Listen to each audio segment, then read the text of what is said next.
Hello दोस्तों, तो चलिए आज का हमारा लेक्चर 2 जो है इंडियन आर्ट एंड कल्चर में हम लोग कवर कर रहे थे क्या Indian architecture to sculpture and potteries. ठीक है। और इसमें मैंने प्रीवियस लेक्चर में आप लोगों को बताया था हड़प्पन सिविलाइजेशन के बारे में, और उसमें जितनी भी चीज़ें खोदने के बाद जो निकली थी, जैसे पशुपति सील हो गया, डांसिंग गर्ल की मूर्ति हो गई, नटराज की मूर्ति हो गई, और basic difference between architecture and sculpture के बारे में मैंने आपको बताया था। तो चलिए इसी के लेक्चर 2 में हम लोग आगे चलेंगे, जिसमें मैंने पढ़ाया था कि स्कल्पचर ऑफ हड़प्पन सिविलाइजेशन पिछले टाइम मैंने पढ़ाया था कि कैसा था, और उसमें हम लोग ने यहाँ पशुपति सील तक कवर किया था। अभी नेक्स्ट पार्ट में हम लोग ब्रॉन्ज फिगर्स में कवर करेंगे कि ब्रॉन्ज फिगर्स जो थे वहाँ पे वो कैसे थे। ठीक है।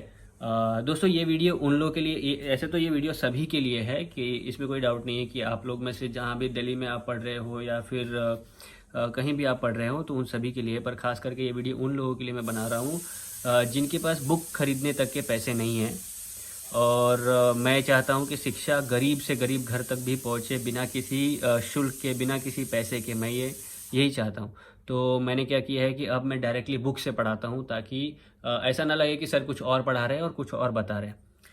तो वीडियो को आगे बढ़ाने से पहले मैं आप लोग से एक ही रिक्वेस्ट करूँगा कि दोस्तों मैं भी आप ही लोग की तरह यूपीएससी के एग्ज़ाम दे रहा हूँ। मुझसे भी आगे गलतियाँ हो सकती हैं, तो आप लोग मुझे सुधारें। मैं चाहता हूँ कि हमारे बीच में नॉलेज शेयरिंग हो। जो भी हो, गलत हो सही हो, हम लोग ये चाहेंगे कि हम एक दूसरे की नॉलेज बढ़ाएं। चलिए ब्रॉन्ज फिगर्स की तरफ बढ़ते हैं हम लोग। इसमें क्या लिखा है मैं पढ़ता हूँ कि the Harappan civilization saw wide scale practice of bronze casting. The bronze statues were made using lost wax techniques. Lost wax technique कैसी होती है कि क्या करते हैं कि पहले जो क्ले होती है यानी मड होती है, वो इस पे जो वैक्स होती है यानी मोमबत्ती, मोम जो होती है, मोम उस फिगर्स पे लगा देते हैं आप। और फिर उस जो अब आपने मिट्टी लगा दी उस वैक्स के ऊपर, तो वो उसका शेप ले लेगा, और उसके बाद आप क्या करोगे कि उसको हीट करोगे यानी भट्टी में पकाओगे। अब जब आप इस चीज़ को भट्टी में पकाओगे तो क्या हो गया, जो मोम हो गई वो तो पिघल के एक छोटा आउटलेट नीचे रखा जाता था, वहाँ से मोम बाहर निकल के आ जाती थी। अब मोम बाहर निकल के आ गई तो जो हम लोगों ने मिट्टी लगाई थी, क्ले लगाया हुआ था, वो उसके ऊपर उसका शेप पकड़ लिया तो वो पक जाता था। अब पकने के बाद जहाँ से मोमबत्ती का मोम का ये निकला, वैक्स निकल गया बाहर, वहीं हम लोग मेटल डाल देते थे। जैसे आप समझ लो कि एल्यूमिनियम या जो भी है वो मेटल डाल देते थे, ब्रॉन्ज डाल देते थे। और जब वो ब्रॉन्ज पूरा भर जाता था, मतलब अंदर से तो खाली होता था, तो जब भर जाता था तो वो मूर्ति की शेप ले लेता था, और फिर हम लोग को जो क्ले था उसको हटा देते थे। तो वो होती है लॉस्ट वैक टेक्निक्स। और ये टेक्निक गाँवों में या कहीं भी बहुत ज़्यादा अभी भी चल रही है। हम लोग मैक्सिमम इसी चीज़ को फॉलो करते हैं। तो चलिए, यूजिंग लॉस्ट वैक्स टेक्निक और सारे प्रोड्यू। In this technique, wax figures were first coated with wet clay and allowed to dry. The clay coated figures are then heated, allowing the wax inside to melt. The wax is then poured out through a tiny hole and liquid metal is poured inside the hollow mold. After the metal has cooled down and solidifies, the clay coat is removed and metal figure of the same shape as the wax figure is obtained. Even today, same technique is practiced in many parts of the country. तो जैसा मैंने आपको description दिया था, जैसा मैंने आपको बताया था, वो सेम चीज़ यहाँ पे लिखी हुई है। चलिए, और इसका एक बहुत अच्छा उदाहरण क्या है, ब्रॉन्ज की डांसिंग गर्ल जो स्टैचू थी, जो मोहनजोदारो में मिला था, वो है। तो ये है वो डांसिंग गर्ल जो हम लोगों ने लॉस्ट वैक्स टेक्निक से बनाई थी। ये इसके बारे में ये कहा जाता है ना कि ये त्रिभंगा पोजीशन में थी। त्रिभंगा पोजीशन मतलब आप देखिए, एक हाथ कमर पे है और ये डांसिंग पोजीशन है। तो आइए पढ़ते हैं। द डांसिंग गर्ल, इसीलिए उसका नाम डांसिंग गर्ल दिया गया। Dancing girl is the world's oldest bronze sculpture found in Mohenjodaro. This 4-inch figure depicts a naked girl wearing only ornaments. ये नेकेड है, कोई वस्त्र इन्होंने नहीं पहना है, और सिर्फ ऑर्नामेंट्स है, जो ज्वेलरीज है वही, which includes bangles on the left arm and amulets and bracelets on the right arm. She stand in a tribhanga dancing posture with the right hand on her hip. Right hand on her hip. तो dancing girl तो आप लोगों को समझ गया कि 4 inch की है ये मूर्ति, और ये मोहनजोदारो में मिली थी। इस पे ये पूछा गया था कि डांसिंग गर्ल कौन सी पोजीशन में होती है, त्रिभंगा पोजीशन। तो आपको याद रखना है ये चीज़। छोटी छोटी चीज़ें हैं लेकिन ये यूपीएससी पूछ लेता है। तो जिसको आप बड़े बड़े किसी के वीडियोस देखते होंगे तो वो बोलते हैं, या फिर ऐसा कहा जाता है कि यूपीएससी में आप लोगों को रीडिंग बिटवीन द लाइंस बहुत ज़्यादा इंपॉर्टेंट है। आप कैसे रीड करोगे लाइंस के बीच में, आपको क्या डेटा निकालना है, वो चीज़ें मैं आपको बता रहा हूँ। आप लोग ध्यान से बस इस लेक्चर को देखिए, बदले में मैं सिर्फ आपको सब्सक्रिप्शन मांग रहा हूँ। आप सब्सक्राइब करें इस चैनल को। मैं फ्री में पढ़ा रहा हूँ, सारी चीज़ें मैं पढ़ाऊँगा, हिस्ट्री, ज्योग्राफी, पॉलिटी, इकोनॉमिक्स, सब कुछ। 7 लाख 8 लाख की फीस देने की आपको ज़रूरत नहीं है, वो भी टेक्स्ट बुक से पढ़ाएंगे, मैं भी टेक्स्ट बुक से ही पढ़ा रहा हूँ आप लोगों को। हाँ, नॉलेज में थोड़ा सा डिफरेंस हो सकता है क्योंकि वो 10 साल 12 साल से पढ़ा रहे हैं, पर कैसा है ना, मुझे और आपको यूपीएससी का एग्ज़ाम देना है, तो हर चीज़ पे हम लोगों की पकड़ होनी चाहिए। तो मैं उस माइंडसेट से आपको पढ़ा रहा हूँ कि हर चीज़ में हमारी पकड़ होनी चाहिए। मुझे सिर्फ आप लोगों को पास करवाना है, खुद भी पास होना है, ठीक है। टेराकोटा मैंने आप लोगों को बताया था कि बर्न्ड ब्रिक्स होते हैं, पकाई हुई ईंट जो होती है वैसा होता है। तो terracotta refers to the use of fire baked clay for making sculptures. Compared to the bronze figure, the terracotta sculpture found were less in number and crude in shape and form. They were made using the pinching method and have been found mostly in the sites of Gujarat and कालीबागान। अच्छा, गुजरात और कालीबागान में ये चीज़ें मिली हैं, पर मैंने आपको पूछा था कि गुजरात के कालीबागान में, है ना, कौन सी फैक्ट्री मिली थी, और मैंने ट्रिक भी बताई है आप लोगों को कि वो ट्रिक आपको अगर आप भी याद होगी तो अभी आप कमेंट सेक्शन में लिख दोगे, ठीक है। और ये जो टेराकोटा की जो फिगर्स है ना, टेराकोटा, इसमें सबसे फेमस आपको क्या मिली, मदर गॉडेस की इंडस वैली सिविलाइजेशन में बहुत सारी जगह पे ये जो मूर्ति है वो मिली थी। इस मूर्ति की खास बात क्या है, सबसे पहले ये तो एक पिंचिंग मेथड से बताई थी, तो क्रूड थी। क्रूड मतलब इसके प्रॉपर नाक नक्शे नहीं थे, ठीक है। एक स्टैंडिंग फीमेल थी, और ये देखिए, it was a crude figure of standing female adorned with necklace hanging over prominent breasts. She wears a plain cloth and a girdle. She also wears a fan-shaped headgear. The facial features are also shown very crudely and lack fineness. She was probably worshipped for prosperity, और फिर fertility, goddess of fertility भी इन्हें कहा जाता था। तो ये हुई मदर गॉडेस की बात, जो बहुत सारी जगहों पे ये मूर्तियाँ मिली है। एक तो जो ऑर्नामेंट्स थे, ज्वेलरीज थी, वो पहनती थी और प्रोमिनेंट ड्रेस पे रहते थे। हेड गियर पहनते थे। हेड गियर में बताते थे, ये शायद मुझे ऐसा लगता है ना कि जैसे कुल देवता जैसे होते हैं ना, कि हर किसी का अपना अपना कुल देवता होता है, तो हड़प्पन सिविलाइजेशन में भी उनके भी एक कुल देवता होंगे, तो उस टाइप पे है।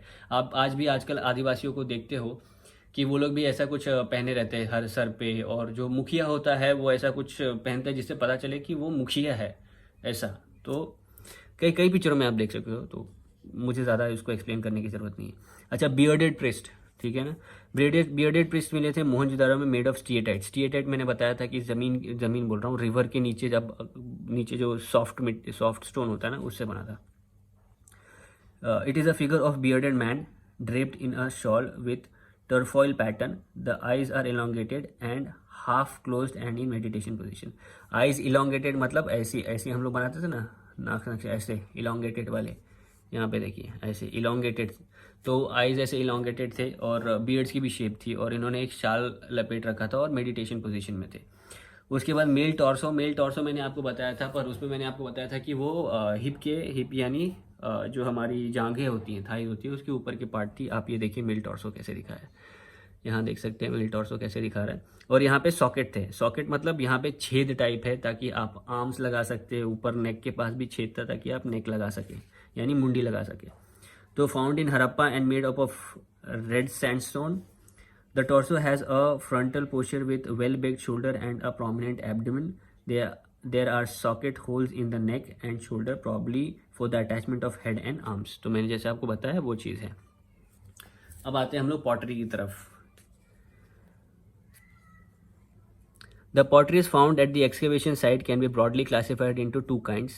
दो टाइप की जो पॉटरीज मिली थी वहाँ पे, उसके बारे में यहाँ डिस्क्रिप्शन दिया। मैं आपको बता दूँ कि एक तो प्लेन पॉटरी थी, एक पेंटेड पॉटरी थी। प्लेन पॉटरीज मोस्टली जो ग्रेन्स रखते हैं ना, उसके लिए रखते थे, और पेंटेड वाले जैसे डेकोरेटिव आइटम्स ऐसे रखे जाते थे।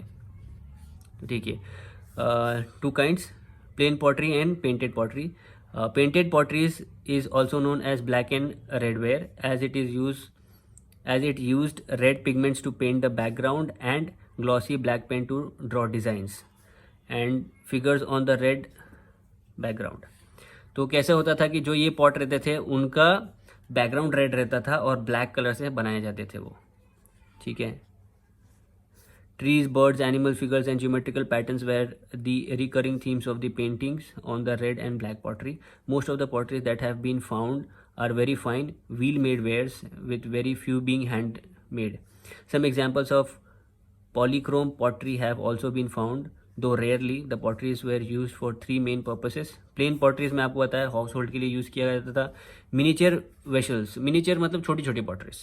मिनीचर का मतलब भी होता है छोटा, ये आर्कियोलॉजिकल टर्म है, मिनीचर मतलब छोटा। तो वो जनरली डेकोरेटिव पर्पसेस के लिए यूज़ किया जाता था। और some of the potteries were perforated.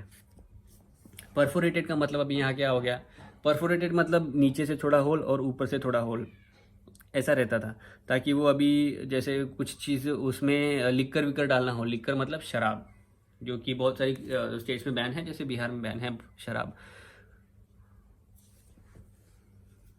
ठीक है। तो परफोरेटेड थे with a large hole at the bottom and small holes across the side. देखो small holes across the side दिख रहे हैं आपको, और लार्ज होल्स होते थे बॉटम में, ठीक है।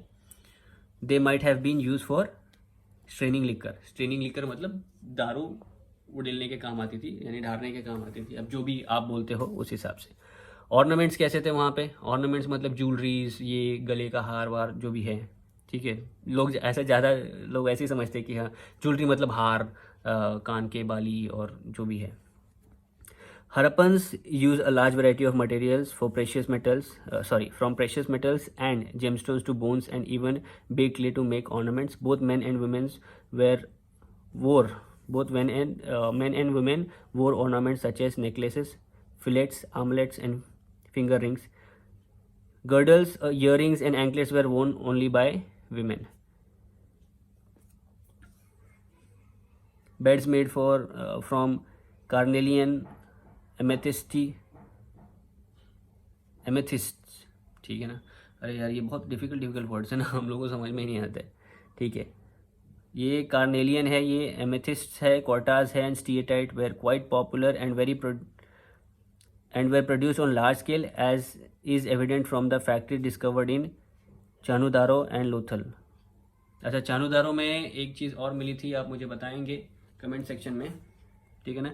नाम थोड़े डिफ़िकल्ट है, प्रोनाउंसिएशन में थोड़ी प्रॉब्लम हो सकती है दोस्तों, क्योंकि ये यूजुअली पूछा नहीं जाता है। जो पूछा जाता है वो मैं आपको प्रॉपरली बता रहा हूँ, बस ये रीडिंग के लिए कि जो हमारे दोस्त हैं, जो हमारे मित्र हैं, छात्र हैं, जिनके पास किताबें खरीदने के पैसे नहीं हैं, गरीब से गरीब घर से, बीपीएल के नीचे से आते हैं, मैं चाहता हूँ कि एक साइकिल बनाने वाला बच्चा भी आईएएस की पढ़ाई करे, बिना किसी किताब के, बिना किसी चीज़ के।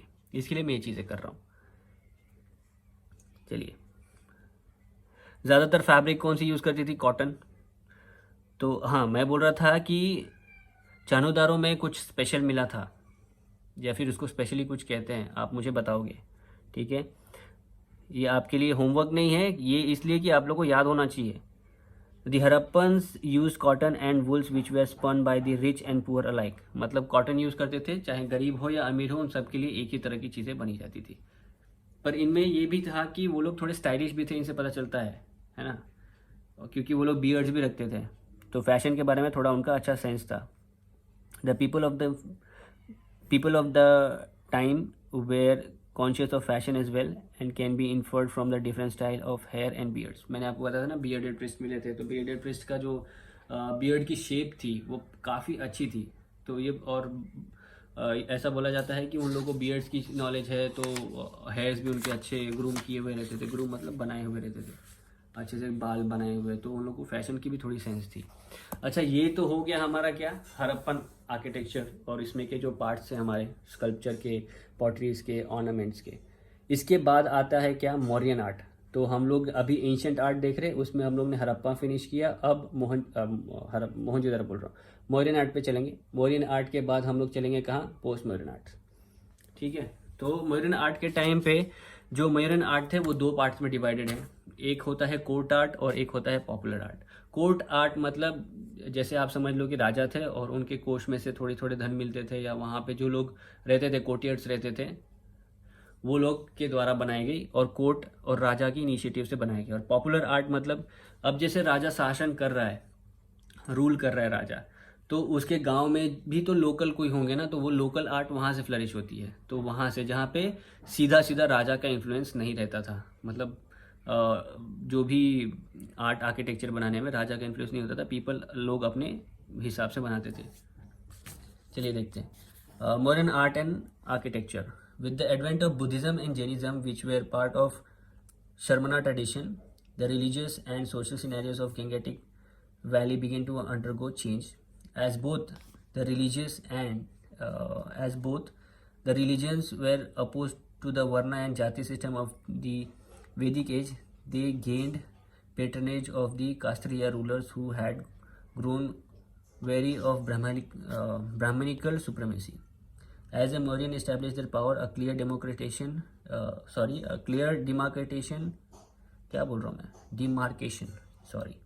can be seen of architecture and sculpture developed under state patronage and those that were developed by individual initiative. Thus, modern art can be classified as follows. तो ऐसा हुआ था वहाँ पे मॉडर्न के टाइम पे कि बुद्धिज्म और जैनिज्म पॉपुलर हो गए थे, और ये श्रमणा ट्रेडिशन के पार्ट थे, क्योंकि ये लोग ना बुद्धिज्म और जैनिज्म में ये ब्राह्मणिकल सुप्रीमेसी को नहीं मानते थे कि ब्राह्मणों द्वारा ही ऐसा होगा, ब्राह्मणों को आपको अगर कहीं पूजा करानी है तो ब्राह्मण के पास जाओ, आपको किसी के पितृ का दान करना है तो ब्राह्मण के पास जाओ, वैसे चीज़ें वो लोग नहीं मानते थे। और ये इसलिए, और इस जो ये है कास्त्रिया रूलर्स थे, इनको इसका पेट्रनेज मिला। पेट्रनेज मतलब इनका सपोर्ट मिला कास्त्रिया रूलर्स को, जो कि ब्राह्मणिकल सुप्रीमेसी के खिलाफ थे। मतलब वो बस उब गए थे ब्राह्मणिकल सुप्रीमेसी से कि हाँ भाई कोई भी चीज़ हो आप ब्राह्मण को बुलाओ, हर चीज़ के लिए आप ब्राह्मण को बुलाओ, जो कि उनको सही नहीं लगता था। तो इसीलिए जो वहाँ पे जो आर्ट एंड आर्किटेक्चर बनी, वो इस चीज़ों में बुद्धिज़्म और जैनिज़्म का बहुत ज़्यादा इन्फ्लुएंस देखोगे आर्ट एंड आर्किटेक्चर में। तो अब मैंने जैसे पहले आपको बताया कि मॉडर्न आर्ट दो पार्ट्स में डिवाइड है, कोर्ट आर्ट और पॉपुलर आर्ट। कोर्ट आर्ट में आप देखोगे कि वहाँ पैलेसेस बनेंगे, क्योंकि कोर्ट की इनिशिएटिव से है ना, राजा की इनिशिएटिव से पिलर्स बनेंगे जिस पे राजा अपना कुछ लिखेंगे, संदेश वगैरह लिखना है। स्तूपास बनेंगे। स्तूपास क्या होता है मैं आपको आगे बताऊंगा, लेकिन एक छोटा सा जिस दे दूँ कि स्तूपास मतलब जहाँ पे गाड़ा जाता है किसी को मरने के बाद, वहाँ पे यूजुअली वो लोग, अब बुद्धिज़्म में तो भी मुझे नहीं लगता कि वहाँ पे बर्न किया जाता होगा बॉडीज़ को, नहीं किया जाता यूजुअली। किसी को पता हो ज़्यादा इस बारे में तो मुझे ज़रूर बताएं। नहीं बर्न किया जाता तो उनको दफना के और उनके ऊपर ऐसा डोम टाइप बना देते थे, और वहाँ पे उसी को स्तूपा बोलते थे। ठीक है, ये चीज़ तो हो गई। अब आते हैं हम लोग मॉडर्न आर्ट के कोर्ट आर्ट में पैलेसेस पे आएंगे हम लोग, ठीक है ना। पर उससे पहले कोर्ट आर्ट क्या होता था। So the modern rulers commissioned a large number of architectural works for political as well as regional reasons. These works are referred as court art. ठीक है, पॉलिटिकल रीजन्स की वजह से और रूलर जो उनकी आर्किटेक्चर का जो लोग वहाँ पे थे, उन लोगों ने कमीशन किया और उन लोगों को ये बनाने के लिए बोला। अच्छा देखिए, पैलेसेस में कौन कौन सा बना उस टाइम पे, और ये कोर्ट आर्ट है, मतलब राजा की इनिशिएटिव से। बार बार मैं इसलिए बोल रहा हूँ कि मेरे बोलने से आपको याद हो जाए, ठीक है, कि कोर्ट आर्ट मतलब क्या, पॉपुलर आर्ट मतलब क्या। अच्छा, हिंदी के हमारे जो दोस्त है भाई हैं हिंदी में, उन लोगों के लिए मैं कोर्ट आर्ट और पॉपुलर आर्ट नहीं बता पाऊंगा कि हिंदी में उसे क्या बोलते हैं। ठीक है, हिंदी मेरी इतनी अच्छी नहीं है, मैं हिंदी में अच्छी नहीं है, मतलब ऐसे में तो अच्छी खासी हिंदी बोल लेता हूँ, पर इन सारी चीज़ों का एक पर्टिकुलर टर्म होगा ना, एक पर्टिकुलर वर्ड होगा, वो मेरे को नहीं पता। चलिए पैलेसेस में चलते हैं। Mauryan empire was the first powerful empire to come to power in India. The capital at Pataliputra and the palaces at Kumrahar were created to reflect the splendor of the Mauryan Empire. The palace of Chandragupta Maurya was inspired by the Archimedean palaces at Persepolis in Iran. Wood was the principal building material. Megasthenes described the place as one of the greatest creations of mankind. तो मौर्यन जो था empire, Mauryan empire जिसे हम लोग बोलते हैं, Mauryan empire, उसकी capital थी पाटलिपुत्रा, जो कि प्रेजेंट डे पटना है। और जो पैलेस थे कुम्रहार में, ये बहुत अच्छा था। कुम्रहार का जो पैलेस था मौर्यन एम्पायर को, बहुत ही अच्छा था। और ऐसा बोला जाता है कि ये जो चंद्रगुप्त मौर्य का जो पैलेस था वो आर्किमिडियन पैलेस से बहुत ज़्यादा इंस्पायर्ड था। और उस टाइम पे वुड एक प्रिंसिपल मटेरियल थी, यूज़ की जाती हुई थी बिल्डिंग्स बनाने में, घर बनाने में। तो अभी अगर आप कहीं गांव में जाओगे और आप देखोगे कि जो ये जो रॉड लगी हुई होती है और पिलर्स खड़े किए होते हैं ना, वो नहीं थे। जैसे आप केरला में जाओ, कर्नाटका में जाओ, साउथ साइड में जाओ, आप नॉर्थ में भी, जैसे आप कहीं कहीं बहुत ज़्यादा रिमोट एरिया जैसे बिहार और यूपी और एमपी में कहीं कहीं आप जाओगे ना, तो ऊपर लकड़ी लगाई हुई रहती है, ठीक है ना। वही वैसे ही लकड़ी का यूज़ किया जाता था पैलेसेस बनाने में। मेगास्थनीज, ये यूपीएससी में पूछ दिया है, ठीक है। Megasthenes describe the place palaces as one of the greatest creation of mankind, ठीक है। तो ये भी आपको याद रखना, यूपीएससी में पूछा है। Similarly Ashoka's palace at Kumhrar was a massive structure. It had a high central pillar and was a 3-story wooden structure. The palace walls were decorated with carvings and sculptures. तो ये चीज़ अशोका के पास थी। अशोका का जो पैलेस था ना कुम्भरहार में, उसमें भी ये सारी चीज़ें थी। पिलर्स कैसे थे, तो अभी हम लोग मौर्यन आर्ट के कोर्ट आर्ट्स में हैं। हम लोग ने पैलेसेस देखे, पैलेसेस कैसे होते थे, बेसिक बिल्डिंग मटेरियल क्या यहाँ यूज़ किया जाता था, वुड। मेगास्थनीज ने क्या बोला था, इसे कहा था कि ग्रेटेस्ट क्रिएशन ऑफ मैनकाइंड। अभी आते हैं हम लोग पिलर्स में, ये वाला part. During the reason of Ashoka, the inscription on pillars as a symbol of state और दी कॉमोमरेट बैटल विक्ट्रीज और to commemorate battle victories assume great significance. He also used pillars to propagate imperial ceremonies as well. तो pillars Ashoka को pillars बनाने का reason ये था कि एक तो वो स्टेट का सिंबल होता था कि अगर यहाँ से यहाँ तक का अशोका का राज है, आप समझ लो। उसके बाद कैसा होता कि बैटल, अगर आप कोई जीत गए, किसी राज्य को जीत गए आप लड़के, तो वहाँ पे भी आप एक पिलर ऐसा गाड़ दोगे, आप बोलोगे कि नहीं ये जगह तक अशोका का राज है, और वहाँ पे आप लिख दोगे कि जो भी ऐसा ऐसा होगा यहाँ तक अशोका का राज है। अगर आपने इसको ये करने की कोशिश की तो आपको रिटेलिएशन फेस करना पड़ेगा अशोका से। और सेरेमनियल पर्पस के लिए भी यूज़ होता था कि अगर किसी सेरेमनी में है या कुछ ऐसा कुछ है तो वहाँ पे भी आप लगा सकते थे।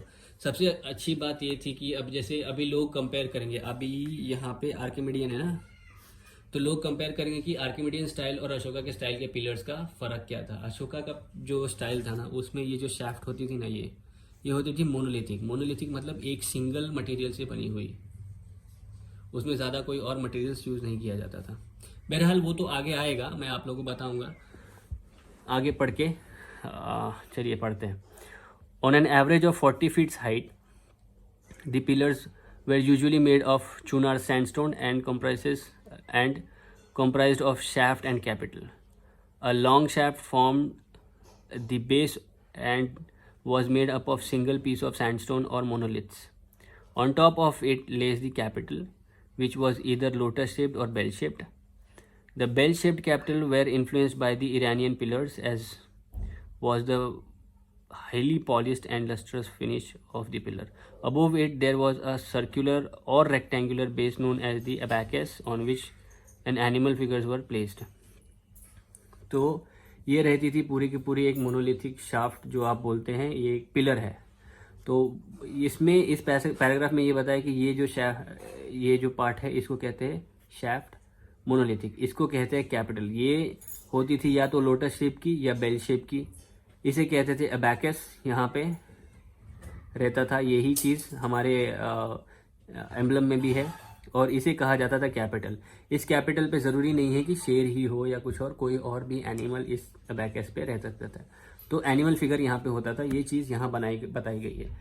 लौरिया नंदघर का जो पिलर है in West Champaran district of Bihar and Sarnath pillar of Varanasi in Uttar Pradesh, इस चीज़ के प्रतीक है।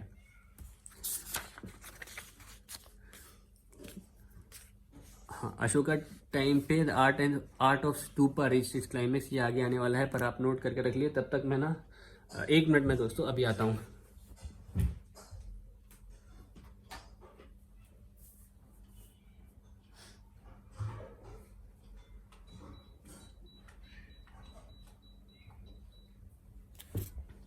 हाँ दोस्तों, चलिए चलते हैं। तो यहाँ तक आप लोग ने समझ लिया कि पिलर्स कैसे होते थे। पिलर्स में आपको छोटा सा एक ड्राइंग बना के दिखा देता हूँ। ये देखिए, ये सब मैंने सब अपना ये चिपका के रखा था, ठीक है। पिलर्स में ये होता था, ये पूरा एक होता था मोनोलिथिक शाफ्ट होता था ना ये। उसके बाद बोलते थे कि एक बेल शेप्ड का ऐसा कुछ, आप समझ लो, ये होता था क्या, ये होता था कैपिटल होता था। इसके ऊपर होता था रेक्टेंगुलर शेप का या स्क्वायर शेप का, इसको बोलते थे अबैकस, ठीक है। और यहाँ पे होता था एनिमल फिगर, इसको बोलते थे क्या, कैपिटल। तो अशोका में ये जो शिफ्ट होती थी ये होती थी मोनोलिथिक होती थी ये चीज़। मोनोलिथिक मतलब सिंगल मटेरियल से बनी हुई, ठीक है। अच्छा चलिए, अब मैं आपको बताता हूँ कि हमारा जो नेशनल एम्बलम है, जिसे आप हमेशा हमारे नोट पे देखते हो, वोट पे देखते हो, हर जगह देखते हो, ठीक है। मैं आपको बताता हूँ इस बारे में। National emblem, the abacus of the animal part of Sarnath pillar forms the official national emblem of India. Sarnath pillar पे जो अबैकस है ना, वो हमारा अबैकस इसे बोलते हैं, आप लोग याद रखें, वो हमारे नेशनल एम्बलम का पार्ट है। And it was adopted at the same day 26 जनवरी 1950, जिस दिन हमारा कॉन्स्टिट्यूशन अडॉप्ट किया गया, उसी दिन ये चीज़ भी हुई। अच्छा, in the abacus of the Sarnath pillar 4 animals shown representing 4 directions, a galloping horse west, an elephant east, a bull south, and a lion north. The animal seems to follow each other turning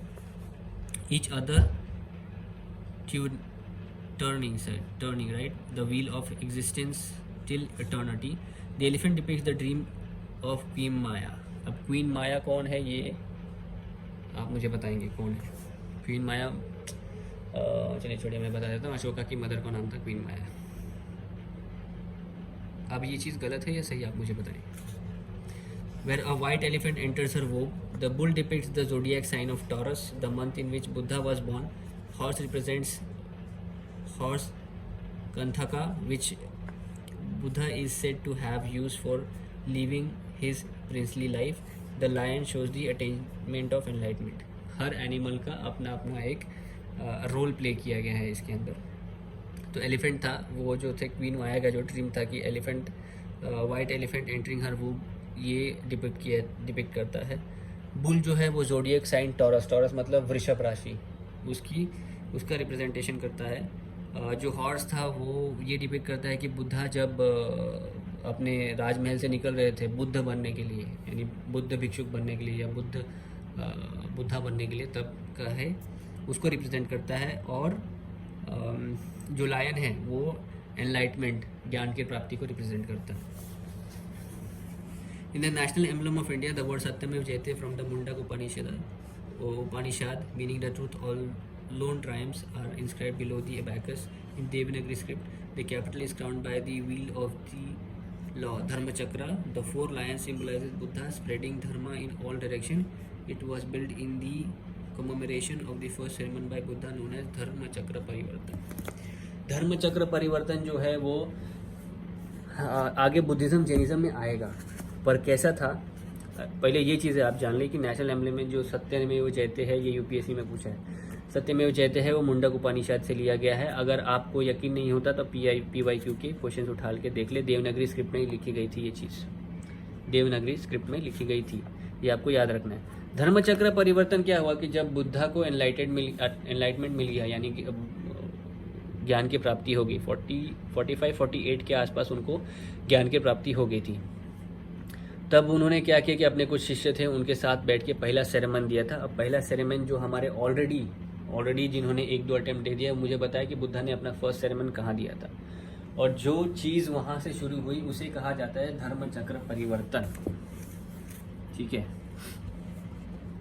stupas, जैसे मैंने आपको बताया कि क्या होता है, आगे बढ़ते हैं। स्टूपास वेर बेरियल माउंट्स मतलब गाड़ने वाली जो जगह, हम लोग सीधी सादा भाषा में बोलूँ तो जहाँ मुर्दों को गाड़ा जाता है, ठीक है। पर मुर्दों को मतलब एक मुर्दा, मतलब one dead body is buried at that place, ऐसा सीन है।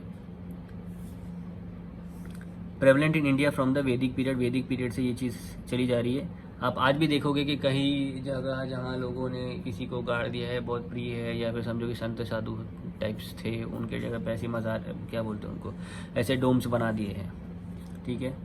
It is a conventional representation of funeral comulus in which relics and ashes of the dead were kept. Oh, हाँ ठीक है, मतलब यहाँ पे ना एक्चुअली मेरे से गलती हो गई। यहाँ पे से ना, यहाँ पे मुर्दों को गाड़ा नहीं जाता था, उनकी जो एशेज होती थी ना, मतलब उनकी जो राख रहती थी, उनको रख दिया जाता था, ठीक है। मैं फ्लो में गलत बोल गया आप लोगों को, पर मुझे अपनी गलती का एहसास है। During period of Ashoka the art of stupa reached it's climax, जो मैंने यहाँ लिखा है आप लोग को वो मार्क करना है कि ड्यूरिंग हुज रूलर, ये क्वेश्चन पूछा था कि during whose regime the art of making stupa reach is climax, तो ये चीज़ आपको याद रखनी है। 84,000 स्तूपास उस टाइम पे बने थे जब अशोका रूल करते थे, ठीक है। Although a Vedic tradition, stupas were popularized by the Buddhists after the death of Buddha. 9 stupas were erected. 8 of them had the relics of Buddha at their medi, while the ninth had the pot in which the relics were originally kept. A basic diagram representing the various parts of the stupa is given below. The core of the stupa was made of unburnt brick, while the outer surface was made by using burnt brick, which were then covered with the thick layer of plaster. The medi and the torna were decorated by wooden sculptures. The devotee walk around the pradakshina path or an open ambulatory passageway as a token of worship. Example: Sachi Stupa in the Raisen district of Madhya Pradesh is the most famous of the Ashoka Stupa. Piparahwa Stupa in Uttar Pradesh is the oldest one. देखिए, मैं आपको बताऊं कि जो स्तूपा होता था ना, वहाँ पे जो मरे हुए लोग रहते थे उनकी एशेज रखी जाती थी, ठीक है। तो होता कैसा था ना कि समझो ये आपको बता दिया, मैं आपको बता दूं कि ये एक डोम है, ठीक है। अच्छे से दिखाता हूँ मैं आपको, ये एक डोम है, ठीक है। यहाँ पे ये इसको बोलते हैं एम्बुलेटरी पाथवे, प्रदक्षिणा पाथ। आप देखते हो कभी कभी हम लोग मंदिर की भी प्रदक्षिणा करते हैं चारों तरफ, तो ये वैसी है, ऊपर एक चारों तरफ से यहाँ से प्रदक्षिणा पाथ होती थी ये। उसके बाद ये जो होता था, स्टोन फेंस लगाई जाती थी उसके आजू बाजू, ठीक है। आजू बाजू में समझ लो कि ये स्टोन फेंस लगा दी गई, इसे कहते थे स्टोन फेंस, यहाँ पे। और ये ऐसा करके ना, ऐसा करके जो ये दिख रहा है आपको, ये ऐसा, इसे कहा जाता था तोरान, इसे तोरान कहा जाता था। और ये वुड की होती थी और इस पर डेकोरेटिव चीज़ें लिखी थी, कभी कभी इसमें इंफॉर्मेशन भी लिखी जाती थी। और ये ज़रूरी नहीं कि यहीं होती थी, यहाँ पे भी होती है, यहाँ पे बनाई जाती थी, यहाँ पे बनाई जाती थी। उसके बाद ये एक पाथवे था ऊपर चढ़ने के लिए, ठीक है, ये चीज़ ऐसी थी। और उसके बाद ऊपर जो यहाँ था, ये इसको बोलते थे हर्मिका, नहीं रश्मिका नहीं, हर्मिका। सीधा नाम तो तुम लोग को बोलो कि जोड़े तो नाम तुम लोग एक से एक जोड़े, तो हर्मिका, रश्मिका नहीं। और इसे कहते थे यस्ती, ये जो डंडा दिख रहा है इसे कहते थे यस्ती, ठीक। और ये जो छतरी टाइप दिख रहा है इसको कहते क्या बोलते थे, छत्रास, ठीक है ना, छतरी टाइप है तो छत्रास। तो इन लोगों को बोलते थे तोरान। ये होता था अपना फेंस। उसके बाद ये डोम, अपना पूरा स्तूपा का डोम, ठीक है, इसको स्तूपा डोम बोलते थे। हर्मिका हो गई ये चीज़ ऊपर, यस्ती और छत्रा, ठीक है। अभी देखो मैं आप लोगों को बताता हूँ, ये देखिए, ये आप देख रहे हैं, the location of 9 stupas build after the death of Buddha के मरने के बाद जो 9 स्तूपास बनाई गई वो कहाँ पे है, ये क्वेश्चन पूछ दिया जाता है। तो आप लोग याद थे, एक राजगृह में है, वैशाली, कपिलवस्तु, ये चीज़ें आपको याद रहेंगी। राजगृह, वैशाली, कपिलवस्तु, अलकप्पा, उसके बाद रमागमा, ठीक है, रमाग्रमा, वेतपीडा, पावा, कुशीनगर एंड पीपलीवाना, ये 9 जगह है जहाँ पे थी। एक और यहाँ पे इम्पोर्टेंट दिया गया है अयक्का पिलर के बारे में। One of the pillar usually erected on the 4 cardinal direction of the Buddhist stupa. It's prominent feature of Buddhist stupa. Sorry, क्या पढ़ रहा हूँ मैं? It is a prominent, sorry दोस्तों, थोड़ा सा ना इशू हो गया था, तो इसके लिए इस वीडियो में थोड़ा ये वीडियो स्टॉप हो गया था। तो हम लोग थे यहाँ पे 9 जो स्तूपास थे, कहाँ कहाँ बनाई गई थी, मैंने बताया है आप लोगों को। अब देखिए, अय्यक्का पिलर के बारे में थोड़ा सा इन्फॉर्मेशन था कि ये एक बहुत प्रोमिनेंट फीचर है बुद्धिस्ट स्तूपा का। एट अमरावती प्रेजेंट डे जहाँ पे है, वहाँ पे है, अमरावती में है, जो कि प्रेजेंट डे आंध्र प्रदेश में है। So different between Ashoka pillar and Archimedean pillar मैं आपको पहले ही बता चुका हूँ कि कैसे होता था कि जो अशोका पिलर था वो मोनोलिथिक शाफ्ट से बना होता था, यानी सिंगल मटेरियल यूज़ किया जाता था। आर्किमिडियन जो थे वो लोग यूजुअली बहुत सारे मटेरियल यूज़ करके ये जो शाफ्ट था वो बनाते थे। उसके बाद जो लोकेशन होता था तो इसका पिलर का, ये अशोका का पिलर जो इंडिपेंडेंटली इरेक्ट रहता था, और आर्किमिडियन का कैसा होता था कि किसी बिल्डिंग्स में अटैच रहता था। तो बस यही मैं आपको बताना चाह रहा था दोस्तों। थोड़ा सा ना टेक्निकल थोड़ा सा फॉल्ट आ रहा है, तो इस लेक्चर को मैं यहीं पे एंड करता हूँ। पॉपुलर आर्ट मैं आपको नेक्स्ट लेक्चर में बताऊँगा, 3rd लेक्चर में, popular art of Mauryan empire, यानी मौर्यन पीरियड का, ठीक है। और थोड़ा सा ही बचेगा, उसके बाद पोस्ट ये होगा। टेक्निकल डिफ़िकल्टीज आ तो रही हैं, मैं क्या करूँ, आप लोगों को पढ़ा दूँ ये। चलिए ठीक है, आप लोगों का टाइम वेस्ट नहीं होना चाहिए क्योंकि बहुत इंपॉर्टेंट है, ठीक है। पढ़ते चलिए popular art. Apart from the royal patronage, cave architecture, sculptures and pottery took the expressions of art by individual effects. Sorry, popular art है, this is right, this is popular art. Okay, मैं यहीं ख़त्म करता हूँ ये lecture. Popular art, देखिए technical problems है, ये मोबाइल बार बार कुछ तो इशू हो रहा है इसको, ठीक है। मैं आपको अगले इसमें ये कराऊं, मोबाइल का इशू हो रहा है, रुकिए 1 मिनट, मैं थोड़ा सा ठीक करके फिर इसको अभी ठीक करके इसको, प्रॉब्लम है इसकी, अभी ठीक है, अभी दिख रहा है नहीं दिख रहा है आप लोगों को, पता नहीं यार, ये बहुत ऐसा प्रॉब्लम होगा तो टेक्निकल फॉल्ट है, ठीक है। अभी क्या पढ़ाना है तो ठीक है, चलिए। Apart from the royal patronage, cave architecture, sculptures and pottery took the expression of the art by individual effect. Individual effect मैंने आपको बताया था पॉपुलर आर्ट में, they are group together as popular form of art and architecture. Cave architecture जब थी popular arts में, मैं जब आपको यहाँ बता रहा था, यहाँ पे इस साइड कोर्ट आर्ट में, अब पॉपुलर आर्ट में यहाँ पे केव्स होगी, पॉटरीज होगी, स्कल्पचर होगा। हम लोगों ने pillar places, pillars, stupas cover कर लिया है, केव्स, पॉटरीज एंड स्कल्पचर में चलते ही। तो केव आर्किटेक्चर में क्या था? This period saw the emergence of rock cut cave architecture during the Mauryan period. These caves were generally used as viharas, that is living quarters, by the Jain and Buddhist monks, while the early caves were used by the Ajivika sect. Later, they became popular as Buddhist monasteries. The cave during the Mauryan periods were marked by a highly polished finish of the interior walls and decorative gateways. तो केव architecture कैसा था Mauryan period में? Generally वो विहारास के लिए use किया जाता था। विहारास, चैत्यास और विहारास, 2 टाइप के केव्स वो लोग बताते थे। विहारास मतलब कैसा है, वहाँ पे लोग रह सकते थे, क्वार्टर्स टाइप था। पर चैत्या मतलब प्रेयर हॉल्स टाइप था, जहाँ पे आप प्रे कर सकते थे, ठीक है। तो मौर्यन टाइम पे जो केव्स था ना, वो अंदर से बहुत ही पॉलिश्ड हुआ करता था, और बाहर की जो डेकोरेशन है ना, बहुत डेकोरेट किया जाता था उसको कार्विंग्स के साथ, ठीक है। Barabar and Nagarjuna caves in Bihar were formed during the time of Ashoka and his grandson Dashratha and date back to the 3rd century BC. तो अगर बराबर और नागार्जुन केव्स आपने अगर बिहार में हो, बिहार वाले दोस्त मेरे जो भी बिहार में हैं, अगर उन्होंने नहीं देखा तो प्लीज़ आप लोग जाके देखें, बहुत ही इंपॉर्टेंट है।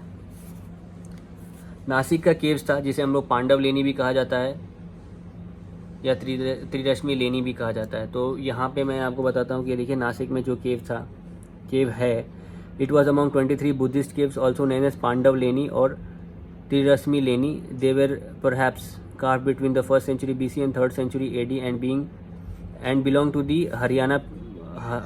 Hinaya period.